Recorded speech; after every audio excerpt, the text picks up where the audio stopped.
بچوں پہلے سبق میں ہم نے سیکنڈ ایئر کی اردو کی کتاب کا مختصر تعارف پڑھ لیا ہے۔ ہمیں یہ پتہ چل گیا کہ آیا کہ ہماری جو نصابی کتاب ہے اس میں اردو ادب کی اصناف میں سے کون کون سی صنف ہے جس کا ذکر کیا گیا ہے۔ اب آپ نے کرنا کیا ہے، کرنا بہت آسان کام ہے آپ کے لیے۔ آپ نے گھر بیٹھ کر یہ ہوم ورک کرنا ہے، اپنی کتاب کے اوپر کرنا ہے، اپنی کاپی کے اوپر نہ کریں، کتاب کے اوپر لکھ لیں۔ بلیو پین سے آپ نے جہاں پر آپ کا پہلا سبق ہے اس سبق سے پہلے فہرست لکھی ہوتی ہے جس میں آپ کو باقاعدہ جو سبق ہیں، اسباق ہیں، ان کے نام لکھے ہوتے ہیں۔ پھر اگلے صفحے پر آپ جائیں گے تو آپ کو نظر آئے گا کہ یہاں پر نظموں کے نام ہیں اور غزلوں کے نام لکھے ہوتے ہیں۔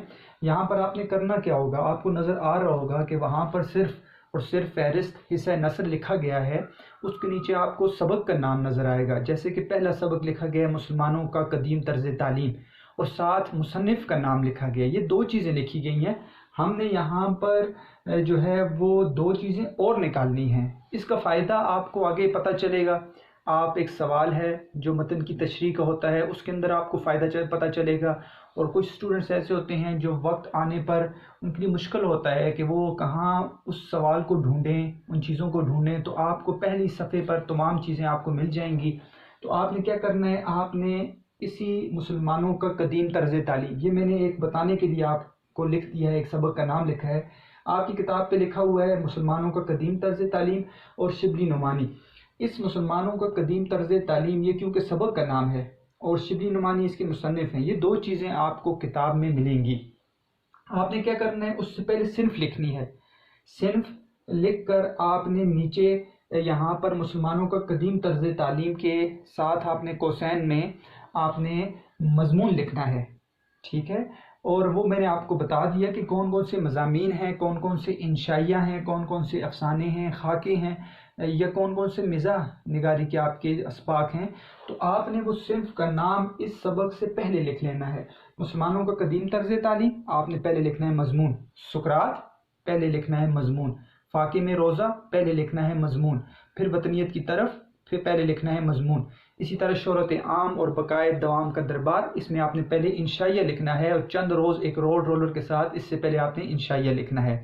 اور منظور کے ساتھ آپ نے پہلے افسانہ، کتبہ افسانہ، مائیں افسانہ، سیاہ فام افسانہ، محسن محلہ افسانہ اور کنڈکٹر افسانہ لکھنا ہے۔ جبکہ ایک وصیت کی تعمیر اور علامہ اقبال کے ساتھ آپ نے پہلے خاکہ لکھنا ہے، اور طاہر لاہوتی، اس کے ساتھ بھی آپ نے پہلے خاکہ لکھنا ہے۔ مرید پور کا پیر اور حاجی اورنگزیب خان کے ساتھ پہلے آپ نے جو ہے وہ مزاح نگاری لکھ لینا ہے، مزاح آپ نے لکھ لینا ہے۔ یہ آپ نے کام کرنا ہے۔ اس کے ساتھ ایک اور آپ نے یہ کام کرنا ہے کہ آپ نے ان کا ماخذ ڈھونڈنا ہے۔ ماخذ آپ کو پتہ ہے کیا ہوتا ہے؟ ماخذ جو ہے وہ اخذ سے لیا گیا ہے، کہ اخذ کا مطلب ہے لیا جانا، کہ آیا کہ جو سبق ہم پڑھ رہے ہیں وہ اس مصنف کی کس کتاب سے لیے گئے ہیں، اسے کہتے ہیں ماخذ۔ تو آسان ہے، یہ آپ کو پتہ بھی ہے کہ ماخذ آپ کو کہاں پہ ملے گا۔ مثال کے طور پر پہلا سبق ہم دیکھتے ہیں مسلمانوں کا قدیم طرز تعلیم، اور اس کا صفحہ نمبر 7 ہم دیکھتے ہیں۔ تو جہاں پر وہ سبق ختم ہوتا ہے، یہ نظم ختم ہوتی ہے یا غزل ختم ہوتی ہے، تو اس کے آخر میں آپ کو بالکل کونے پر آپ کو وہ ماخذ، اس کتاب کا نام مل جاتا ہے کہ جو مصنف نے جس کتاب جو ہے اس میں یہ سبق لکھا ہوا ہے، یا کوئی مضمون آپ کو مل جاتا ہے، وہ لکھا ہوا ہے۔ تو ماخذ آپ نے دیکھنا ہے، تو آپ کو پہلا سبق ہے مسلمانوں کا قدیم طرز تعلیم، تو ماخذ جو ہے اس کا آخر میں آپ کو مل جائے گا صفحہ 7 پر مقالات شبلی۔ اسی طرح آپ نے تمام اسباق کے ماخذ کو تلاش کرنا ہے اس سبق کے آخر سے، اور یہ آپ نے اس سبق کے پہلے صفحے پر فہرست میں اپنے سبق کے ساتھ آپ نے بالکل جس طرح میں نے لکھا ہوا ہے مقالات شبلی، آپ نے بلیو پین سے لکھ لینا ہے۔ اب آخر میں مصنف کا نام لکھا ہوا ہے، تو مصنف کے نام میں آپ نے دو اہم کام کرنے ہیں۔ ایک آپ نے یہ کام کرنا ہے کہ آسان کام ہے، آپ نے تاریخ پیدائش اس کی دیکھنی ہے، اور وہ تاریخ پیدائش اس مصنف سے پہلے آپ لکھ لیں، اور اس کی تاریخ وفات اس مصنف سے ساتھ آپ لکھ لیں۔ جس طرح مثال کے طور پر شبلی نعمانی ہے تو ان کی تاریخ پیدائش ہے 1857، 1857، وہ آپ نے یہاں پر لکھ لینی ہے، اور ان کی تاریخ وفات ہے 1914، 1914، تو یہ آپ نے اس کے ساتھ لکھ لینی ہے۔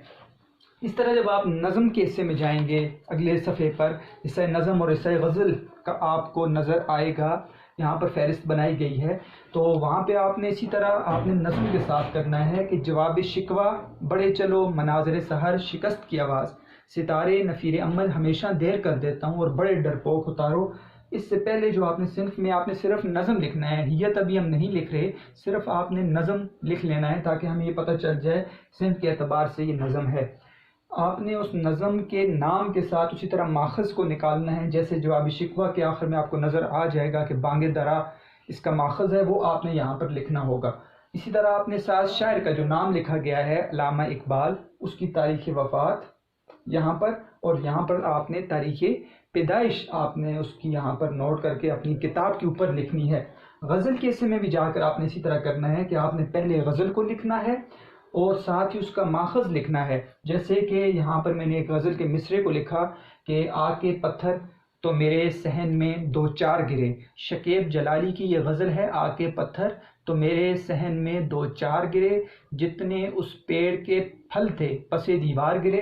یہ آپ کو نظر آئے گا کہ یہاں پر صرف ایک مصرے کو لکھا گیا ہے، یہی غزل کا نام ہوتا ہے، تو یہ آپ نے یہاں پر اس نام کے ساتھ ہی اس کا ماخذ لکھ لینا ہے، جیسے کہ روشنی اے روشنی اس کا ماخذ ہے، اور اس طرح شکیب جلالی کے ساتھ آپ نے پہلے اس کی پیدائش اور پھر اس کی وفات کو لکھنا ہے۔